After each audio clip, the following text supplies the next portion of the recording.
And unfortunately, it's so cheap that it becomes like crack. Yeah. And so many of us men have fallen victim to this distraction, which really distracts us from our wealth, distracts us from the women that are high quality women. I did a workshop once for men, and I brought in 5 guys and sat them in front of 5 women who didn't know each other. I asked them to spend 5 minutes speaking with each other, and then asked them to sit in front of each other and close their eyes. After 5 minutes, I asked the woman, please raise your hand if you believe this man watches porn. Wow. And 100% accuracy rate, the women could identify the men that were watching porn, because the energy that we hold when we watch porn is an energy of shame and hiding. Solay Rad is a wildly unique human being. You'll experience this during the podcast. Unconventional doesn't quite capture the essence of this man. He grew up living in bomb shelters during the Iraq-Iran war, migrated to the United States, and eventually became one of the highest producing financial advisors in the country, earning him the name the Wolf of Wilshire. High-ticket sales were just one edge for him, though. During that time, he explored every corner of the human experience that money could buy, and ultimately finding it unfulfilling, landed on a deep journey of personal development. That was just the beginning, though. In that journey, he has constantly pushed his own edge, and I've personally seen him open his heart in ways that test the limits of what is socially acceptable. And I've also had my own paradigms shattered by him more times than I'd like to admit. Presently, he's dedicated his life to a men's movement, with the mission of spreading this work of radical honesty, emotional courage, and devotion to 100 million men. You'll experience his dedication to this work in the clarity with which he shares his message. He's honed it and tested it over years through retreats, workshops, and communities, and it has withstood the test. I consider Solay my best friend, and I'm excited for you to hear our communication style, what we've learned, and how deep in the dojo we've gone when it comes to conscious friendship on today's episode of the Hard for Life podcast. You are listening to the Hard for Life podcast with Thomas Scott. How did an Iranian refugee end up leading a men's movement, a men's organization? Beats me, man. I have no idea. I don't know either. Yeah, you don't have any insight into that story?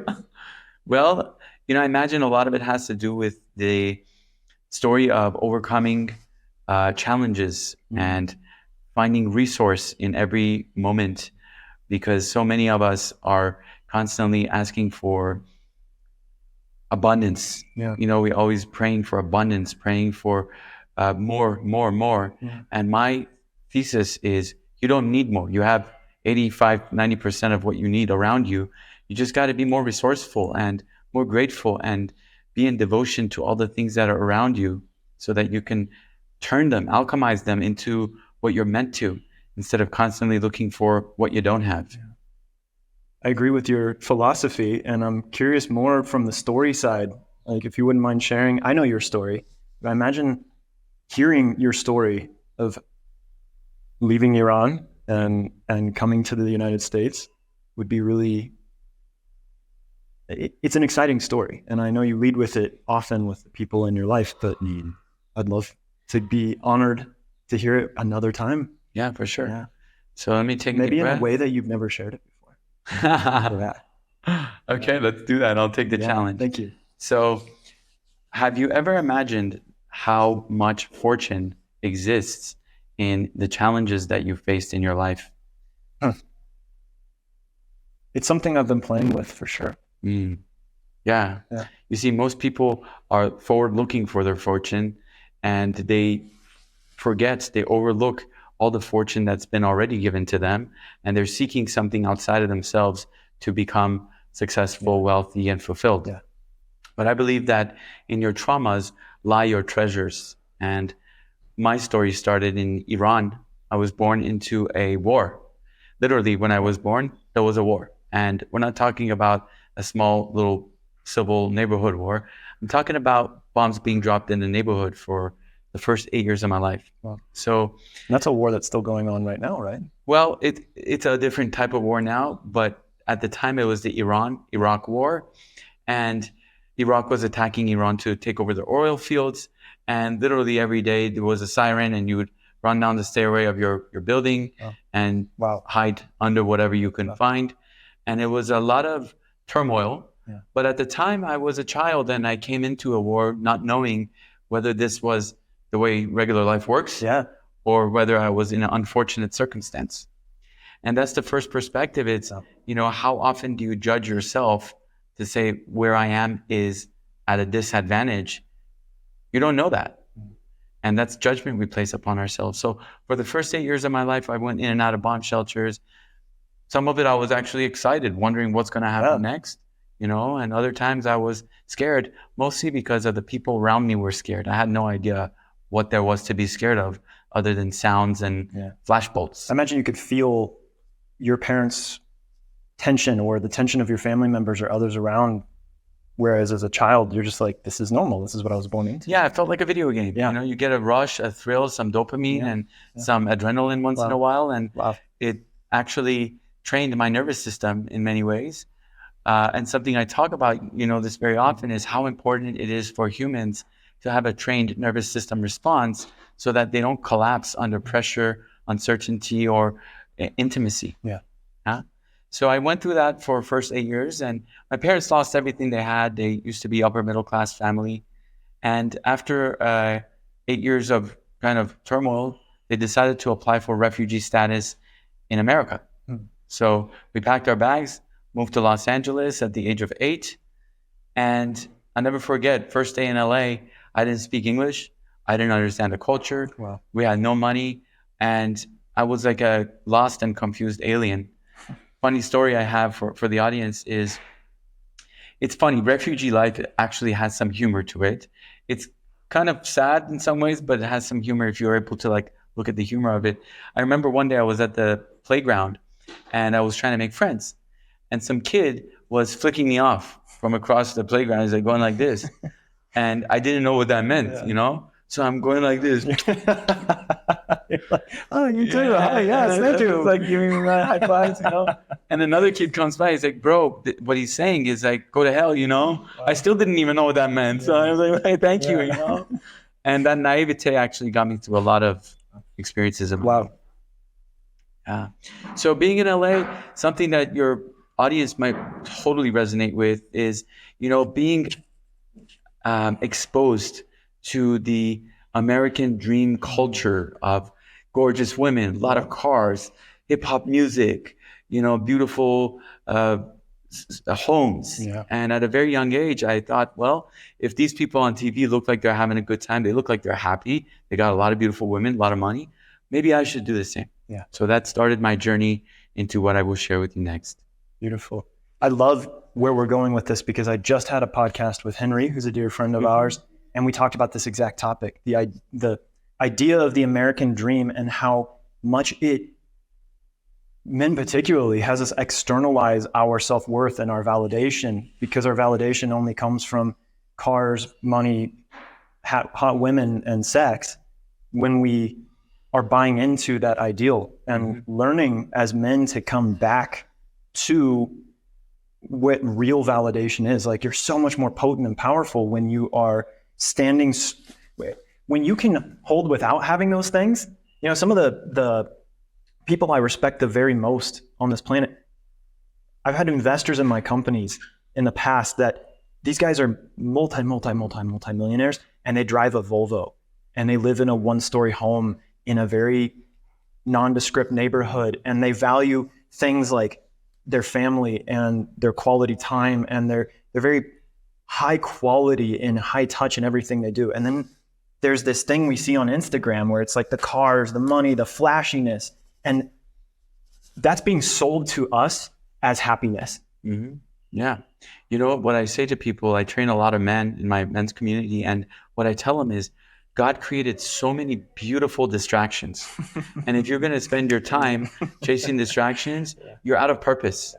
And it's not till you actually get your sexuality as a man, get your sexuality under control, because most men can say no to most things other than sex. Yeah. And if you learn how to retain and take all the bullshit away out of your purview and start to really rifle into your life and ask yourself, what am I here for? What's the purpose? Yeah. Am I here to just chase women and money?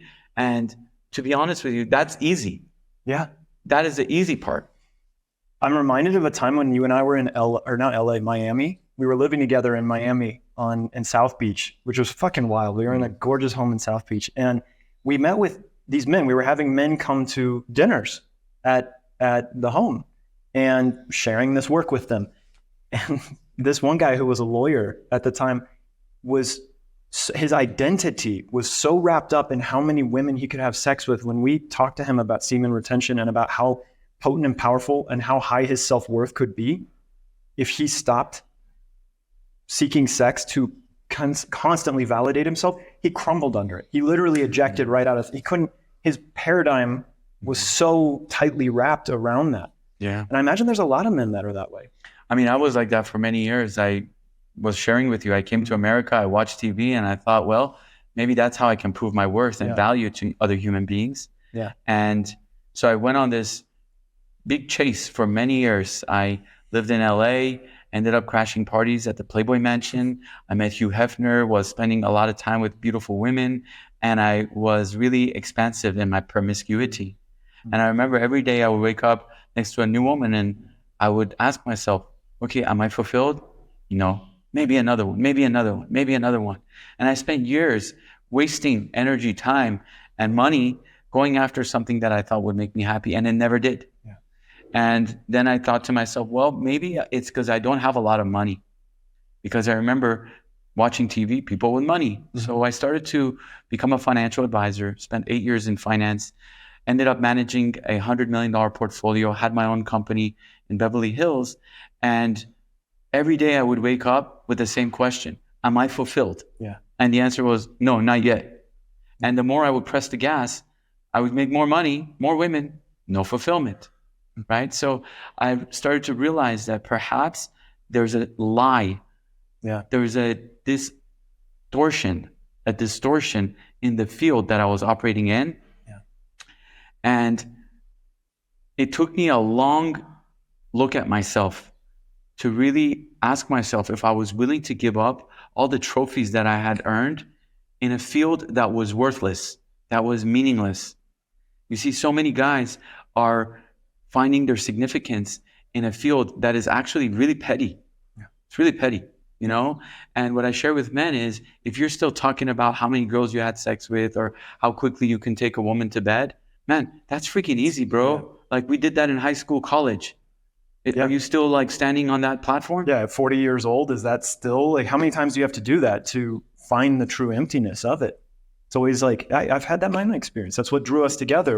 I resonated with you deeply because it was like, oh, it'll be the next woman, the next hotter woman, the next whatever, the next company, the next car, the next, you name it. Then what? Then I will what? Then I'll go for the next one. Then I'll get the next one. Yeah. Yeah. Yeah, it never ends. It never ends. I have a question for you. Yeah. There's something that we share in common, something that we talked about in the past in terms of what really increased our potency, what allowed us to really stand in our power and clear away all the distractions that were sucking our life and energy. Can you share a little bit about that? And yeah, I'll do it in story form.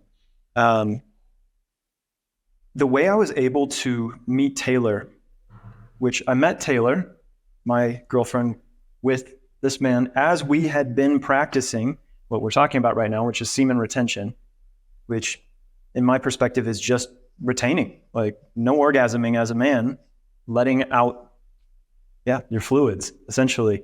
And in doing so, there's a lot of clarity and a lot of self-control is really, like, I can go on forever about the benefits, but the main benefit is just, it's the single fastest way for me to control myself and to feel like I have mastered myself when I control my sexual energy. Yeah, and when you talk about that, so many guys get triggered. Yeah. Not even the word triggers sounds like not aligned. It's so many men have a challenge with that because as men, we've all been told that the more we have sex, the healthier we are. Yeah. The more we ejaculate, the more testosterone we have. And what has been your experience with that? Well, I'm just thinking of guys I've even shared with that I share this, we'll call it a technology or a strategy that lots of very potent men like Nikola Tesla used to create really important things. But I've talked to many men who like I have a friend who's a lawyer, and lots of lawyers, there's a lot of trauma in that industry, but he's very overweight, and he just crushed on like the biggest class action lawsuit in the States for like a long time. He hit like a billion, multi-billion class action lawsuit that he won. He is set for life with money, all these things. And he is one of the more unhappy and sad human beings I've ever met. He's crushing in his career. Like pinnacle, like this is one of those types of wins that is not only historic, but he's done. He doesn't have to do anything else for the rest of his life. And I brought up semen retention with him. He has not responded to my messages since that conversation. It was so confronting for him because I asked him, "Do you watch porn?" And he was like we got into it, and he's like, "Yeah, I do." And I was like, "No judgment. I've had a porn addiction for a long time." And when I started bringing up what his life could be like when he stops that, we were done. Like the conversation ended. And I'm really sad for that because in my own life, I was practicing it for almost 3 years. And you and I had met at about halfway through the third year. And I was doing it because I knew that it was going to help me bring in the woman I was looking for. And if I was connecting sexually with all these other women, it was muddying up the channels. It was very messy. And I also know that porn is empty calories. It's fucking boring, honestly. Like the same as the fulfillment of trying to find the next hottest woman on the next car or whatever. Porn is that, but even worse. It's like the most base, non-connected, awful experience. I don't think any men out there, if I were to ask them, do you love getting off to porn daily? Or like, yeah, I fucking love this. There might be somebody out there, some real beautiful perverted bastard that's just really into it. But for the most part, I think every man's like, I fucking hate this shit, but it's like, it's getting me by. It's an escape. It's an escape, Exactly. and we all use it. And unfortunately, it's so cheap that it becomes like crack. Yeah. And so many of us men have fallen victim to this distraction, which really distracts us from our wealth, distracts us from the women that are high quality women. I did a workshop once for men, and I brought in 5 guys and sat them in front of 5 women who didn't know each other. I asked them to spend 5 minutes speaking with each other, and then asked them to sit in front of each other and close their eyes. After 5 minutes, I asked the woman, please raise your hand if you believe this man watches porn. Wow. And 100% accuracy rate, the women could identify the men that were watching porn. Wow.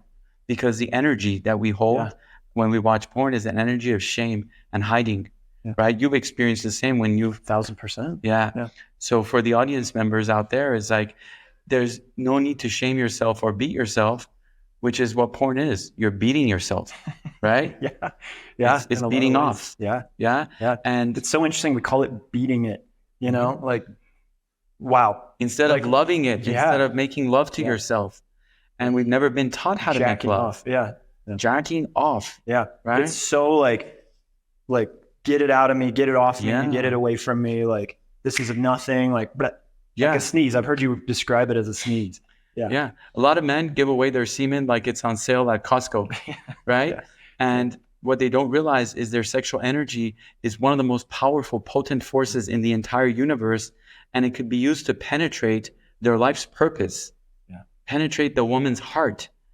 You see, for your audience members, something I give an analogy about is most men have been given a monster truck, and they usually get this monster truck during puberty. It's called testosterone.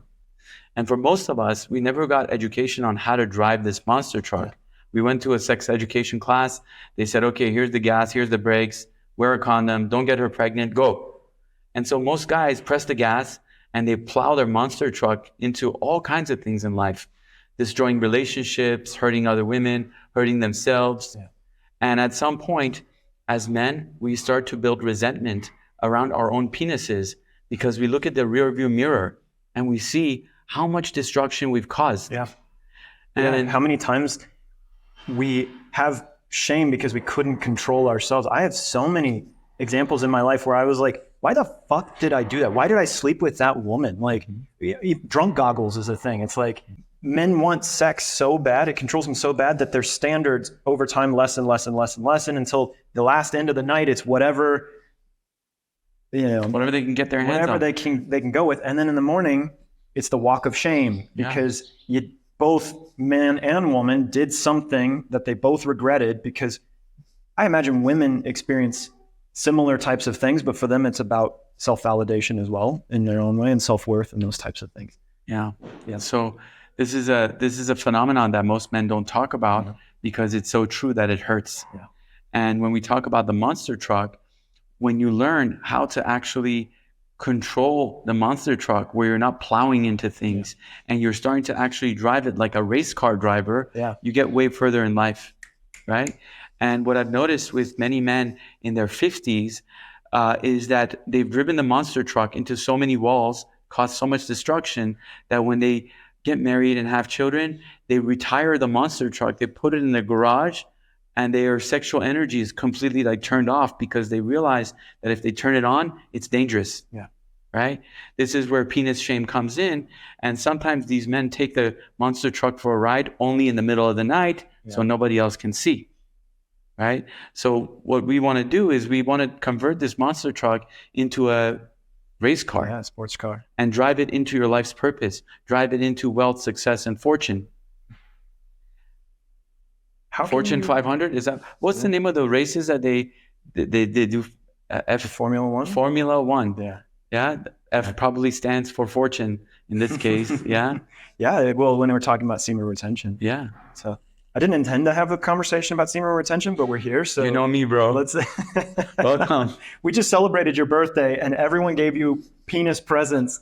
This man is blessed by a lot of dick in his life in the most loving and sacred way, not in a gross way.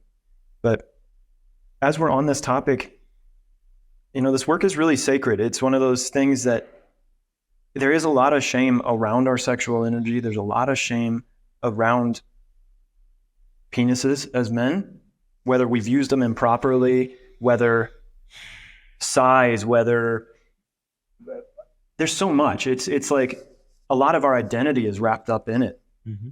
And some of the beauty of semen retention is helping untangle the identity that we have. Like, I used to have sex as a huge identity in my life. It was like if I was not having lots of sex, I was unsuccessful. Mm. And the more I've untangled that, the more successful I've actually become in so many different areas, whether it's physically, mentally, emotionally, spiritually. Mm. And you just shared how semen retention can help you further accomplish your F1, Formula One, your way into your life's purpose. Mm. And I'd love to hear a little bit more about how and why you imagine that is. Well, we talk about the story of Moses, and Moses is such an interesting man because whoever he was, whether legend or a real human being, his name has been carried for 3,000 years. Yeah. Like, imagine being a listener in the audience and you do something that is so profound that people say your name for 3,000 years from today. That is pretty profound. That's a pretty big deal. It's a big deal. So when we look at the story of Moses, we can learn many, many lessons. And the story of Moses can be applied to things like even semen retention. Okay. Go figure. Only someone like me would do something like this, right? So when you look at Moses' story, there were the Israelites that were enslaved by the Pharaoh. Mm-hmm. And when God, universe, or even just his crazy mind told him to go into Egypt to free the slaves, when he went into Egypt, Moses, and he told the slaves, hey man, you guys are enslaved. Come with me. I want to get you out of slavery. You know what the slaves said to him? They said, like, we have houses and our needs are covered. Screw yourself. Yeah. Who do you think you are? Yeah. We're fine. We're comfortable. Yeah. Leave us alone. Don't rock the boat. It'll make it worse. You'll make it worse.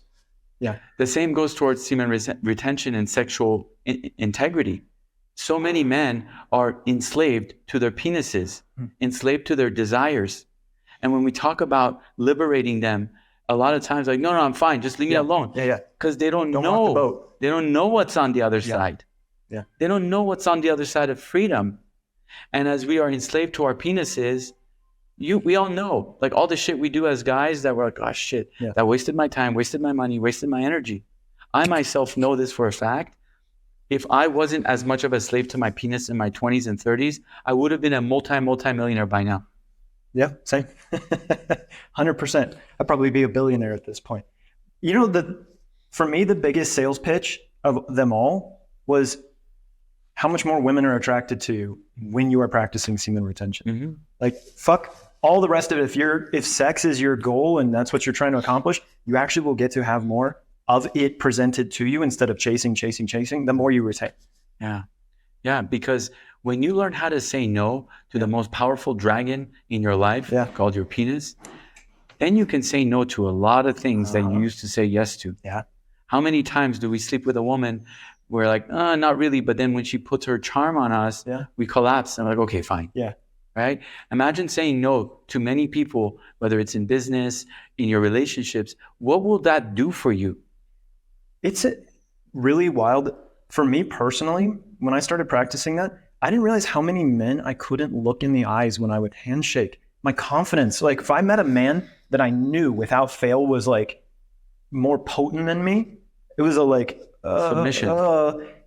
And the moment I started retaining, it was like, hi. Yeah. And I've had many clients that, like, when I do coaching work with men, that's the first thing I go to. As day one, we're going right into that. And I imagine you do the same. Mm-hmm. And every one of them is like, holy shit, I'm so much more confident. Yeah. Like by orders of magnitude. And some of these guys are wildly successful. And then it's like, do you realize how much more successful you could have been if you were doing this the whole time? Yeah. And that's how guys like Nikola Tesla, Elon Musk, I don't know how many other people. Steve Jobs. That's why their names are up there. Yeah. Because they had control at a really deep level. And it doesn't mean you're going to retain and then you're going to go create the iPhone. But whatever you are holding yourself back from, just imagine if you could control that dragon, how easy all these other things are. Yeah.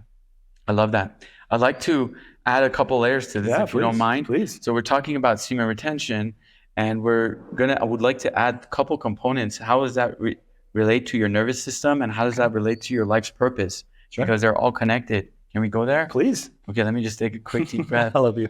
I love you too, brother. And you are just such incredible brothers. I wish for all of your male audience members to have brotherhood like the way we do, and be able to discover these topics and make mistakes and forgive and be playful. So what an honor it is to have you as a brother. Thank you. Thank you. You see, when we talk about semen retention, there's a word in there, tension. Tension.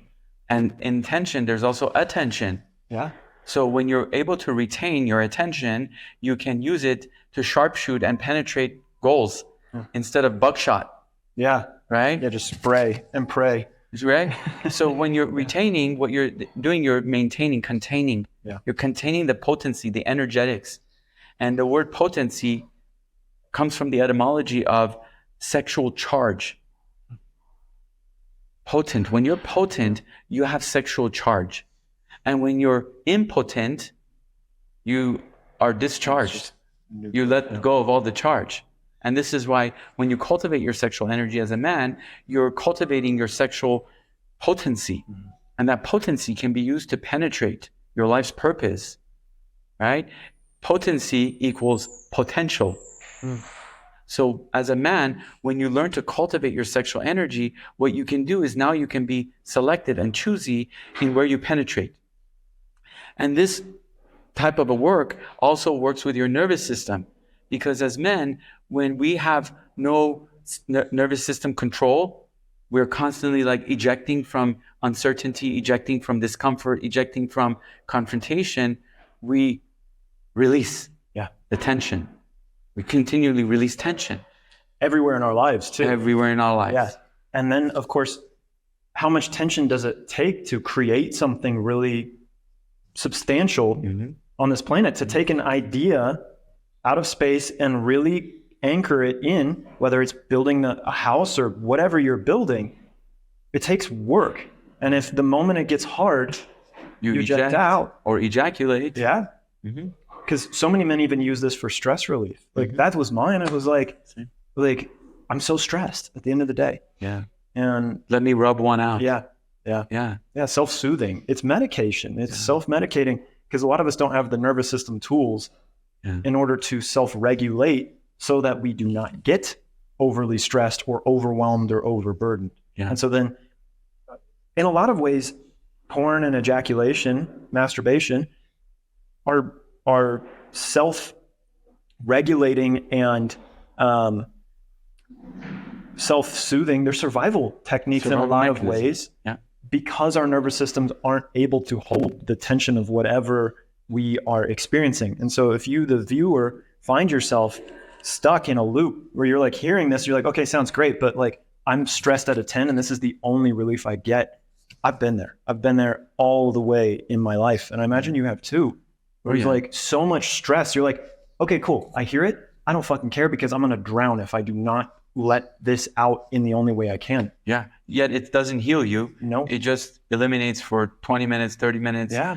Your attention. Yeah. And you just get tired and weak. And then you can't keep going. Yeah. So of course you can't ever catch up to where you want to go or how you want to really live your life. Yeah. You just get trapped in a loop. It's a loop. Yeah. And what I know about this work is that when you start to prepare your nervous system, you're able to hold way more energy. Yeah. And stress is no longer stressful. It's actually opportunity. We talk about the 4 nervous system responses: fight or flight, freeze, and fawn. Yeah. Fawning is when you're people pleasing all the time to avoid conflict and stress. Yeah. And when you prepare your nervous system, you can hold so much more power and energy, whether it's with women, at work, and you're not needing to eject and ejaculate all the time, avoiding tension in your life. Yeah. So this is the stuff we teach at Men of Means for men to really start to prepare their nervous system to be able to stand in intimacy without eject or ejaculate, to stand in their power at work without being a fawner, a people pleaser, or somebody who's constantly chasing instead of owning. Yeah. Thank you. Finding myself holding back emotions as we talk about this, which is fascinating for me to be emotional about this topic, but I imagine it just speaks to how deeply it has hurt me in my own life and how much I see the pain it's causing in other men's lives. You know, we just did a really beautiful experience here for your birthday where we had the men go off and the women go off, and you came up with a beautiful prompt, and it was, what are the things I often hide from women if I'm a man? What are the things I often hide from men if I was a woman? And we then came together and had the women sit across from the men, and you had the men share first what they often hide from women. And there were a couple of men that shared things that were like, I hide my sexual desires. I hide my whatever, my wanting to look at your body and all these kinds of things. I feel shame for it, all these kinds of things. And on the other side, the women's response was, what I often hide from men is how fucking gross you are. How fucking gross it is to walk around and not be able to be my full expression without this feeling that this hunger, these uncontrolled men that are so loose, just trying to gobble up anything they fucking can. And I see the disconnect it's causing between men and women, and it's so painful. Yeah. And at the same time, I have so much compassion for these men because I was one of those men. Me too. And that's why I'm really passionate about this topic. Yeah. And thank you for being willing to go there with me on this podcast today. Yeah, absolutely. And I used to be one of those guys too. I was very hungry and I was very gross inside of myself, and I hated myself for it, but I couldn't control myself. I thought it was normal and healthy. And every time I was with a woman, I felt gross like a pervert. Yeah. And it wasn't until I quit pornography that all of those thoughts started to erase. And I started to become truly interested in the human being that was in front of me, which got them to actually like me more and more instead of protecting themselves around me. And what I found most fascinating about that experience was the men sharing what I often hide is my desire and how much I want to look at their boobs and all this kind of stuff. And the women's experience back were like, we fucking know you're not hiding anything. Like, there is nothing hidden here. Yeah. There's nothing hidden at all. And all the women are like, this is why I can't look a man in the eyes, because I feel like he's going to rape me with his fucking energy. And they're mad. They're pissed off and they're hurt. Yeah. And men think they're hiding it. And that's the big lie of porn, is that I can see a man who watches porn because they're like, there's a very like... They're distracted by physical looks. Yeah. You know, I remember when I was into porn for many, many years, I was a world-class Olympic pornography addict. Yeah. And what was happening is every time a woman would pass by, the first thing I would think in my head is what every guy thinks. Would I sleep with her? That was the first question I would ever ask myself about anyone. Yeah. And when I quit porn and I realized I wasn't interested in having sex because I was practicing semen control, the next thing I would think about is this a woman who I want to be in their life? And if not, I'm not even talking to her. Yeah. I'm not even going to give her my attention. And if it is, I want to invest deeper. I want to see what's here. And just that level of investment is what allowed the women to really feel safe and chase me, right? Chase me, because there are very few men out there who are able to hold their sexual integrity at that level. We are golden prize for many women who have been hurt by so many men. And I don't blame the men. I was one of them myself. You know, what I say is, when it comes to men, there's a bell curve. And this is a statistical model. A bell curve says that on one end of the bell curve are guys who are absolute devious. They want to kill everybody. They get off on hurting humans. Very small group of human beings are in that category. On the other side of the bell curve are very few men who are angelic. They don't do anything wrong. They don't hurt anybody. They just love everybody. In a cave, yeah. Okay. Very few men in society that are that way. But really in the middle of the bell curve, most guys, confused, lost. They don't know. They've never been taught. We were never taught from our fathers. Yeah. We were just told, go out there and get him. Yeah. And we did what everybody else did. Or celebrated that even. Yeah. And we became slaves. And when somebody comes to a slave and says, hey, listen, I got a better way, most of us are in disbelief. We're like, no, thank you. I'm okay because I've mastered this domain of misery. Yeah. Right? And the analogy I give is after World War II, when the American Allies liberated the Nazi concentration camps, there was many concentration camp people, slaves, who came out of the concentration camps. They literally walked out of the gates right after the war. They looked around and they're like, no.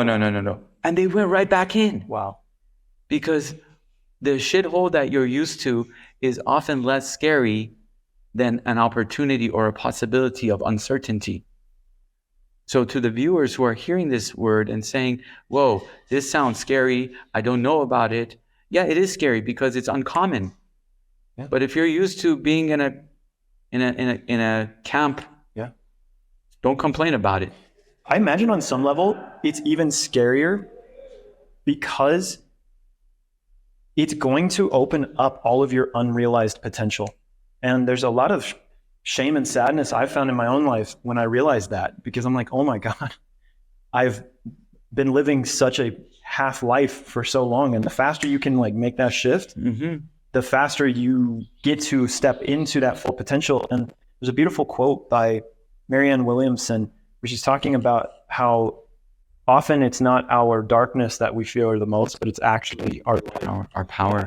Yeah. And when we start practicing this, when we actually get self-mastery, your power is inevitable. Yes. And in that way, whatever you're here to do is going to be birthed through you. And that's oftentimes the thing we're most scared of. Yeah. And this is something I really admire about you. And when most men find an area of their lives that has been in a shadow, in a blind spot, a lot of them run away from it and deny it, but that is self-betrayal. Yeah. And some men find the shadow, they start to acknowledge it, but they get stuck in shame around, why didn't I realize this about myself earlier? Yeah. So the fastest way to heal is to forgive yourself as quickly as possible. Period. Because the more you punish yourself, the more you shame yourself, who are you doing a favor to? Doesn't help anyone. Wow. This is something I really love about you, I admire about you, is you're such a student of life, you're such a truth seeker, and every time you find a new layer of your life that has been in the shadow, you integrate and you don't spend time beating yourself. You forgive and you move forward. And that's something I want for all the listeners to realize, that self-punishment and self-shame is not doing a favor to anybody. Yeah. You said at the beginning of this how it's like a game, it's like playing a game. And I'm realizing how small some of these games are. And just even realizing that it's a game, like a video game, the game of trying to get the better car, the game of trying to get the hotter woman or more sex or having more porn or all these kinds of things, we're like perfecting that algorithm, so to speak. And the whole name of the game when it comes to breaking out of the slavery is to say, whoa, what's the pinnacle of what I'm trying to hit right now? What's the end point of that? Where am I trying to go with this? Let me take a deep breath. It has to do with, I kind of lost the point. I picked it up for you because I got it. We're so connected that it's like you open it and I'm like, I know what you're talking about. I imagine what you're sharing is whatever algorithm you're trying to perfect, first check yourself to see if that's even the algorithm that makes sense for you. Exactly. Just like back to the slaves of Egypt. It's like, well, are they trying to perfect the algorithm of being the comfortable slaves, you know? And it's like, if the answer is no, the only solution is to take a leap of faith on yourself, period. And you will not, it's not like, well, if I get a little more money, then I can take the leap of faith. If I get a little more, maybe I can take the leap of faith. Then it's, you got to get out of the game as second you notice it, because it's so easy to get locked right back in it. If you don't take that moment when there's an opportunity, like even in the viewer, whoever's watching this, if you experience from what we're talking about, a window of opportunity where you're like, oh, maybe I could make a change.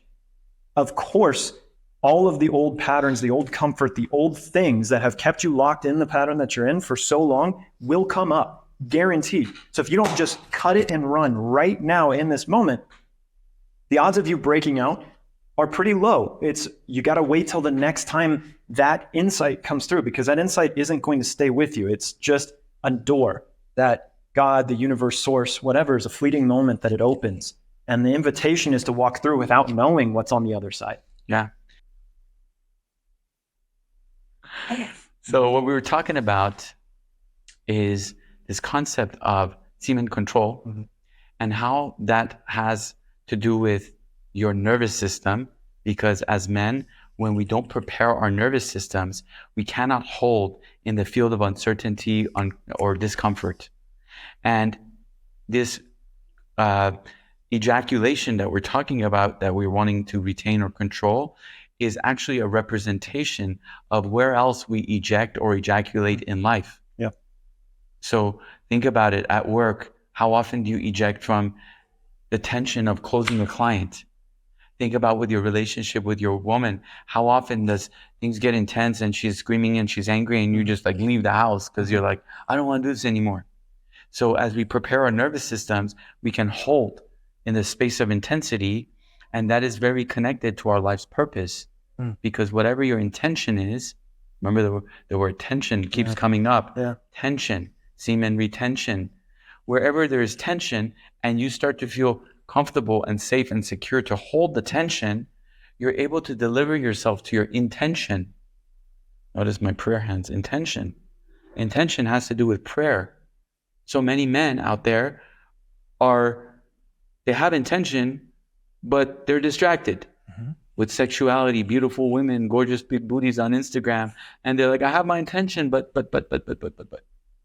When you clear the sexual distraction, when you start to retain and maintain your composure under stress, and then you ask yourself through your prayer, what is my intention in life? What is my intention in this moment?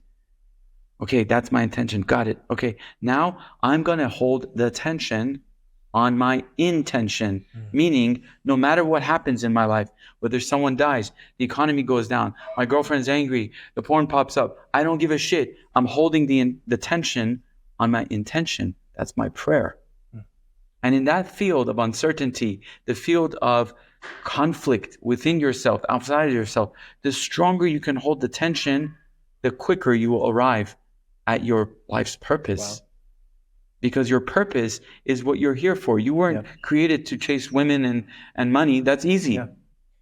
Yeah, and to use that Moses metaphor, it's almost like, well, in the story of Moses, the Jewish people got distracted many times, and so it took them 40 freaking years to end at their intention, as opposed to they were almost there. Like it was like was within like a week. They were about ready to like break through the promised land. Then they got distracted. And God's like, well, no.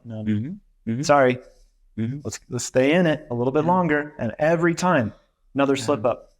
I mean, how close are you guys, the listeners? How close are you to your intention? You might be very close to your intention, but every time you look at that gorgeous woman who is outside of your intention, every time you spend money on buying things that you don't really care about, you don't need because you're having a challenge, holding tension, what you're doing is you're redirecting yourself and going in circles like in a desert. Yeah. Instead of holding strong in the field and preparing your nervous system and like a king saying, no matter what, I don't care what comes in the field, get the hell out of my way. I am penetrating direct. Yeah. But I imagine one of the challenges people have with that, not just men, is figuring out what that intention is that they're holding on. I know that was my struggle for a long time. And even after I began retaining, I still didn't know where the fuck I was going. And finding that intention, there's a subtle trap. It's like you leave one jail cell and fall right into another one in the trap of trying to find that intention, because it's another place to get to that's not what you're experiencing right now. You're able to speak to that? Yeah. So, I'm a men's coach and I coach emotionally mature men, educating them in discovering their intention, their purpose, and then really supporting them in making a fortune with their purpose. So I know a lot about this. And there are 5 things I teach. The first thing I teach is get rid of all the distractions first. Kind of like in the military, when you're looking for a target, how can you find the target if your radar is picking up on every little signal everywhere? So when you look at a military radar, when they're looking for targets, they don't allow the radar to pick up on radio transmissions, microwave transmissions, all kinds of waves. They're like, no, we're going to fine tune this thing so that it only picks up on the things that we're interested in. And in order to fine tune, you first have to eliminate the things that are not good for you. Yeah. So what I'm hearing you say, exact thing, but in a different way, is until you cut all of this stuff out, you can't even tune into what the signal is. How do you know what the signal is? And so it doesn't matter whether you know your intention, like waiting to start this until you have your intention is a losing game, because you can't even find what it is until you've gotten way more clear without the distraction. Yeah, you can have some clues, right? Like, I want to make an impact in humanity. I want to learn how to support other humans and make a lot of money at it. That's generic, great. But now you're looking for clues. And the way to look for clues is to first eliminate all the junk, just like in your email box. If you're looking for prospects, you want to make sure that all the junk mail is out of the way, and then you're prioritizing which emails to answer first. The same with God. Right? How do you know which calls to answer if every woman is calling you? You got booty calls, you're on Tinder all the time. How do you know which one of those women is the right one? It's too overpopulated. And I imagine to some degree, we've taken on too much of the work on ourselves. Like, so back to my experience, when I was on Tinder, I'm like, okay, but if I don't do all of this, how will I find the right one? How will I find my intention? How will I find these things? And it's more of that survival mind state. It's more in survival mode. And it's a lack mentality that you and I talk about a lot, is like wealth and poverty stem from even deeper things. And that's really a impoverished mindset or a wealth mindset. And so whenever we are taking on all of that responsibility in terms of like, I have to find the person, it doesn't allow room for miracles. It doesn't allow room for chance. It doesn't allow room for something better than we could even imagine to come through. And it's a lot of fucking wasted effort and work, because the enslaved person is trying to lead themselves out of slavery instead of like listening to, I love this Moses metaphor. We're just rolling with it on today's show. But like Moses was outside of that group. And he came in and was like, guys, come on. Like, I am one of you, but also like, let's go. And so some of this is recognizing when someone outside the bubble is coming, and go grab that hand instead of thinking. Or something. Maybe it's a sign. You're like, oh shit, this is a sign that's outside of my group or herd mentality. Do I grab it, or do I just dismiss it as if it's something below me. Yeah. Right. And so what you're talking about is, how do you know where the sign is? And this is why retention or retreats, people go on retreats. In the military, when you're in a buckshot form and there's chaos and people are getting killed all over the place and you're not making progress, what do? You retreat. Yeah. Retreating means coming back home and saying, okay, what are the freaking priorities here? Semen retention is a retreat from distraction. Wow. What you're coming in is you're saying, okay, what are my priorities? Yeah. Let me put all these beautiful, gorgeous women outside the door and ask myself, what is important? And not go towards my life with a buckshot. Just like what you said, how do I know where I'm going to find a woman? Well, the truth is you don't, but if you have so many signals shooting off, you're going buckshot, right? Yeah. And when you retreat and you're like, okay, let me get everything back intact. Where is my heart? Where is my direction? What is important to me? Are these women that are in my life truly what I'm looking for? And if they're not, let us get rid of them respectfully, with love. Let us put them aside and regain control, semen control. Yeah. So I'm curious how this relates to deeper intimacy with life. And I have my own answer on that, but I'm curious. I'd love for you to share, because I know you have a lot of codes already. Well, where I'm going with it is like, as you clear out these signals, man, you get to know yourself way deeper. And again, it comes back to that fear of like that. All of this stuff is really a distraction of getting to know ourselves at the core, because what we find are all sorts of answers that are really beautiful at their core, but they speak to a lot of different things. One of the biggest ones is that you and I had this realization ourselves, right? The day I met Taylor, was how much we are choosing our own enslavement. And and then we collectively buy into a lie with each other. And when we collectively buy into that lie, then when anybody else starts to try to break out of that collective story, everyone's like, no, stop. Because we could, war, poverty, disease, all of that, it can literally be done in an instant if we choose as a collective species to be done with it. But at a very deep level, we are all still choosing enslavement. We are all still choosing war. Because if we weren't, it wouldn't be happening on our planet. And you can see the truth of this in COVID, what just happened. We all chose to lock ourselves down, to remove ourselves from society, to push through a vaccine, to do all of these things. And the entire world got on board, and it happened very quickly.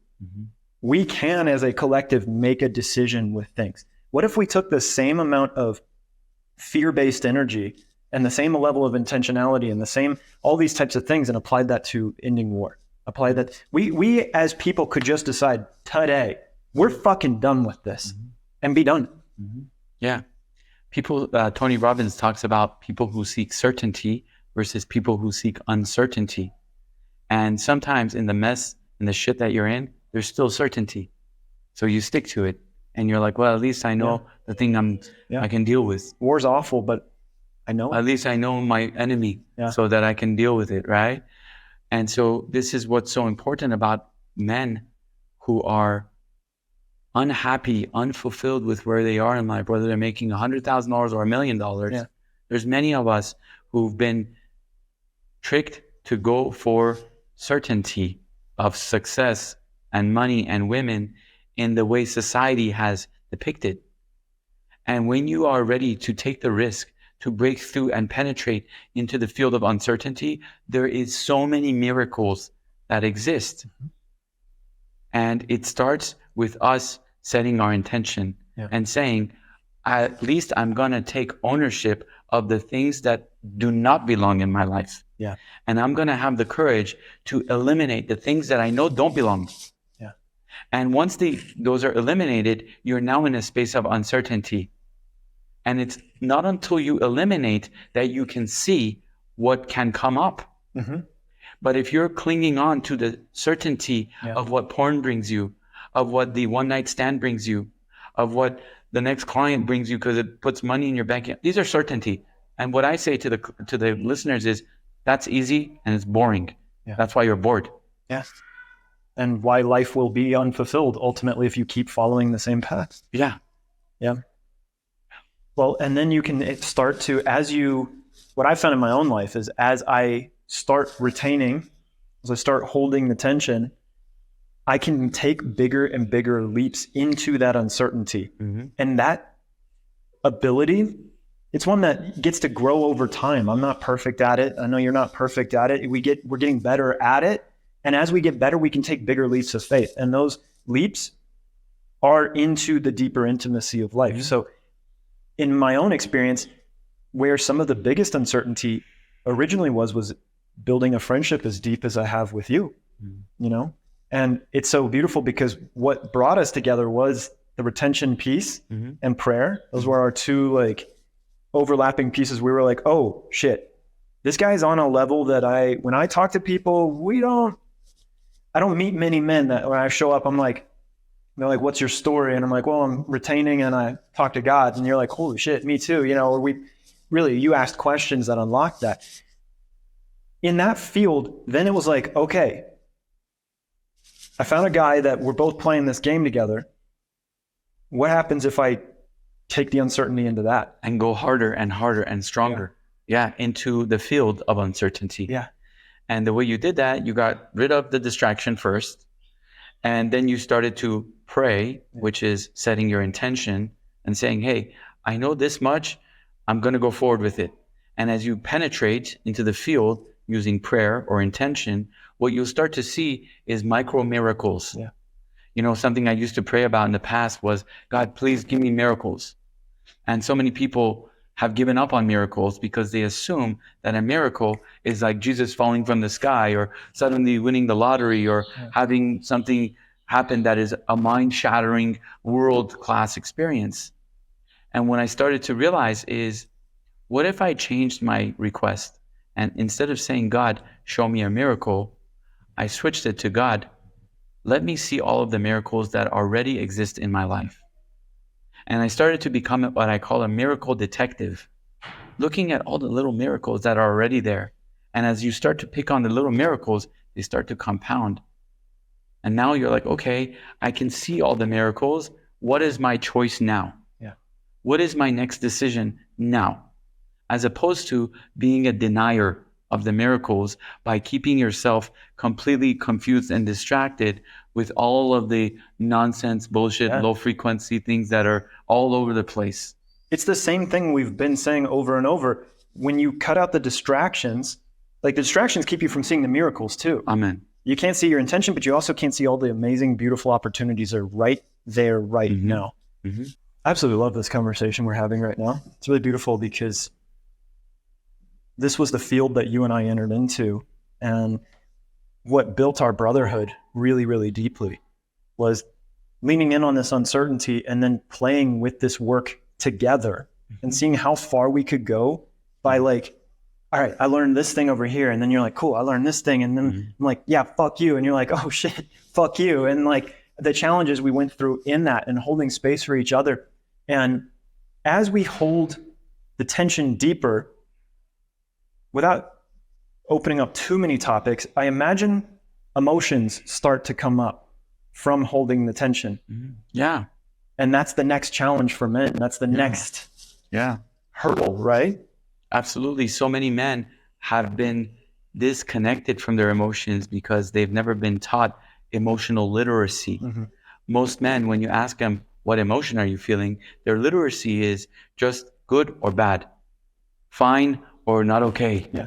And that's not emotional literacy. What if you were to be able to learn the entire range of emotions, just like playing the piano, all the sharps and half notes and quarter notes and flats, you'd be able to really navigate your internal space a lot more powerfully and a lot more intentionally. And this is why you and I were able to build such an incredible men's community. And of means is we spent a lot of time becoming more literate about our feelings. And I don't think your audience members know this, but you're a founding member of Men and Means, and you actually used to be the ex-CEO. So we really Sharing played one of my secrets. we really played in the field of how can we learn to navigate our emotions as men and not eject from them using porn, not eject from them using sex, money, drugs, work. Work is such an addictive behavior for many men because when they get frustrated, angry, and sad, they go back to work. It's a distraction too. Distraction. So how can you sit with your emotions as a powerful, heart-centered man and be able to use them to deliver yourself to your life's purpose? This is something that you're a master at. And it's something that you've been teaching your personal coaching clients, because I know you have a lot of men that you coach. And this is the core foundation of developing a nervous system, is understanding what is happening inside. And it's not just, oh, I feel bad. No, what is the emotion underneath bad? And what's the lesson here that you can learn to penetrate your life's purpose instead of using distractions to diminish the emotion? Welcome. Beautiful. There's so many things we could go into on this. And I mean, I've benefited from what I've learned from you in ways that still are blowing my mind, just from having the opportunity to unpack this work.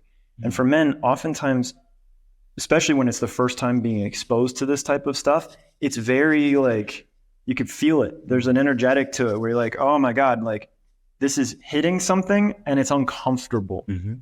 And in a lot of ways, those are the emotions. And that's one of the things that leads to us breaking the tension oftentimes, is we aren't experienced with our emotions. At least in my own case, I wasn't experienced with holding scared or shame or anger. And when I'm holding the tension with something, oftentimes that's the emotion that comes up. And I'm like, I've been told that's a bad emotion or that's wrong, or I don't even know what the fuck I'm feeling. It's just overwhelm. I label it something, anxiety. I label it depression. I label it overwhelm. Those aren't even real emotions. Those are just the label that's been put on it. And in experiencing that, there is no solution to overwhelm because it's not even an emotion. It's a mental construct. But what there is a solution to is the anger or the shame or the scared that's underneath it. Fear that I'm not going to perform, fear that I'm not good enough, fear that fear that I'm going to lose my money, survival. All of these stories are packed into this concept called overwhelm. That when I'm holding the tension, it starts to feel overwhelming.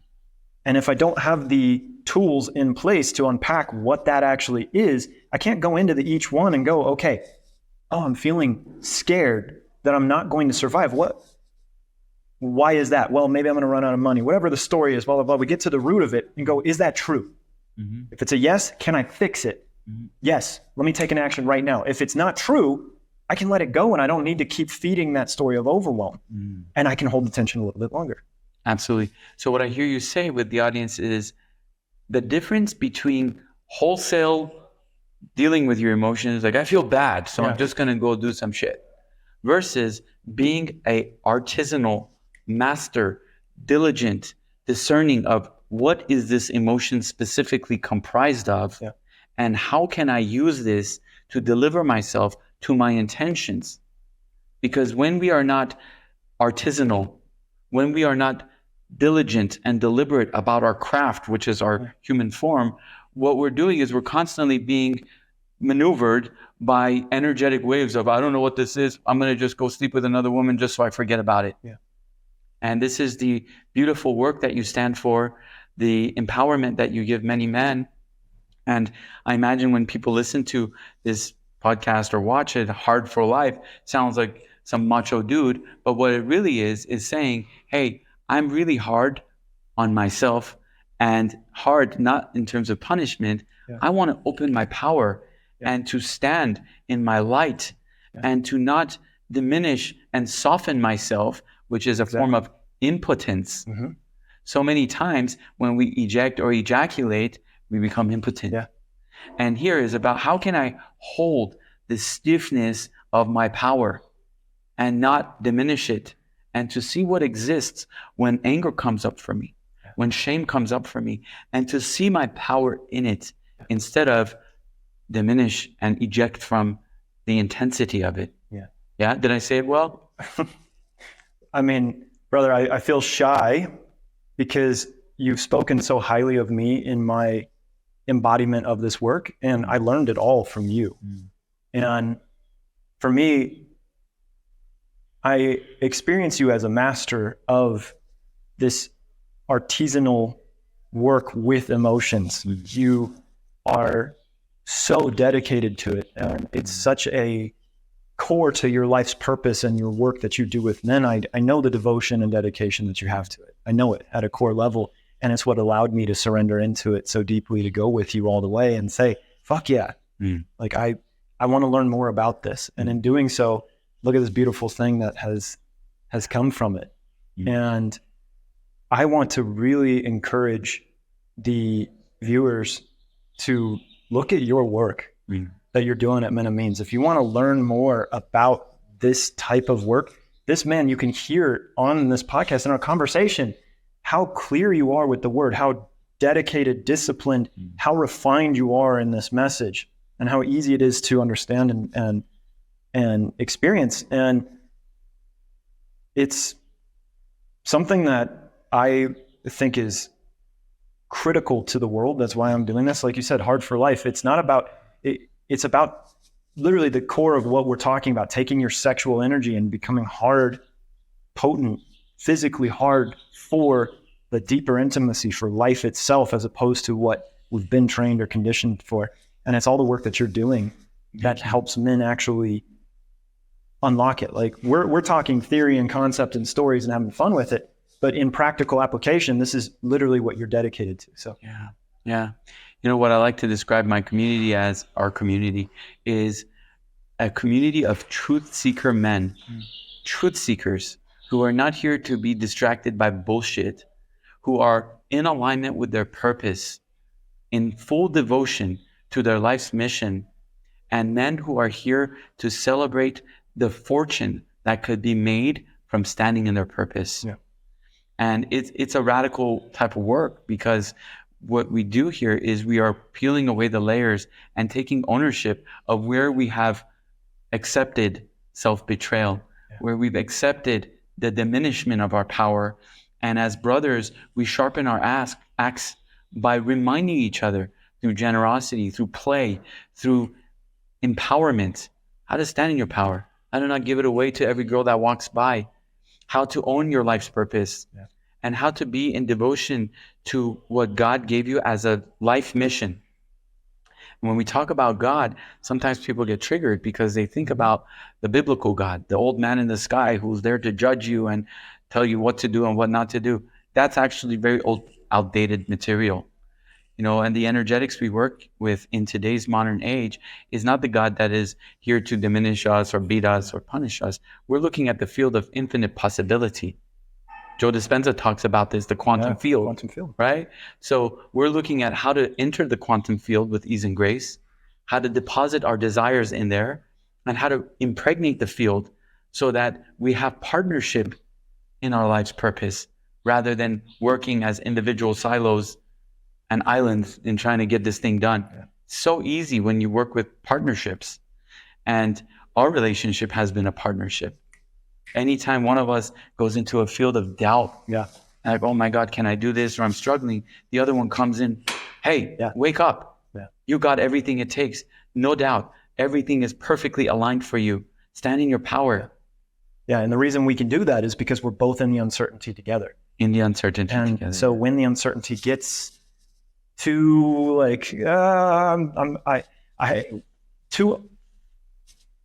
what's the word? Well, my nervous system, when I've hit an edge, that's it. When we've hit an edge with the uncertainty,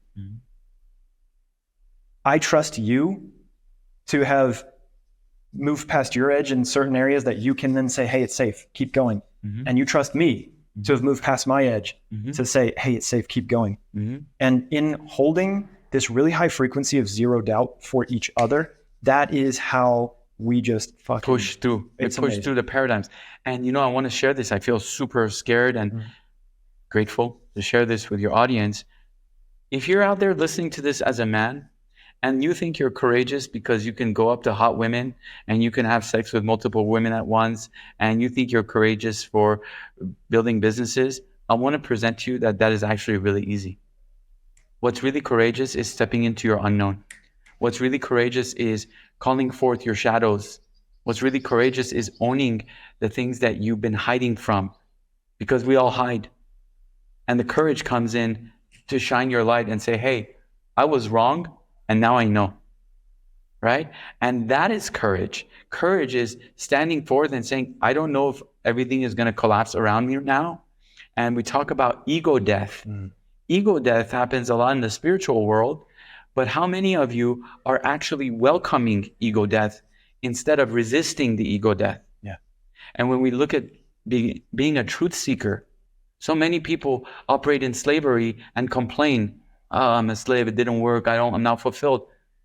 How many times do you have an opportunity to have an ego death, just like this time when we said semen retention, and you're like, no, man, that's not for me. That's an ego death right there. That's an association with the identity that you found so much significance in, and you're afraid to let go of because you don't know what's going to happen next. That is the radical work. Amen. Yeah. Amen. That's where you and I work, in the field of uncertainty. Play. Yeah. Playfulness. Yeah. One of my old coaches used to talk about creation and destruction. And so many people are in a field of unconscious destruction. Yeah. Unconscious destruction is when you're creating damage to yourself and the people around you unconsciously. Then we have something called conscious destruction. Conscious destruction is where you see a part of your life that you know you've been accepting shitty results. Yeah. And you consciously destroy the entire thing from the field of faith, knowing that when you consciously destroy it, that you're leaving room and space for creation. And you're keeping the lessons that you learned from it, so you can keep building it up. Yeah. So, brother, there's so much more we could talk about, but I feel like this is a good place to wrap up for the day. It's such a fucking honor to have you on this, and I'm so grateful to get to share you, the most beautiful soul that I get to call my best friend. It's such an honor to keep doing this work with you, to share all of this information. I know you've worked hard and fought hard and paid a lot of money and done all sorts of things in order to experience and express this in the ways that you do. And I can't wait to have you on again, to keep having these conversations. I know this is just the beginning. So thank you. And thank you all for joining us today on this episode of the Hard for Life podcast. We'll catch you on the next one. Have a great day.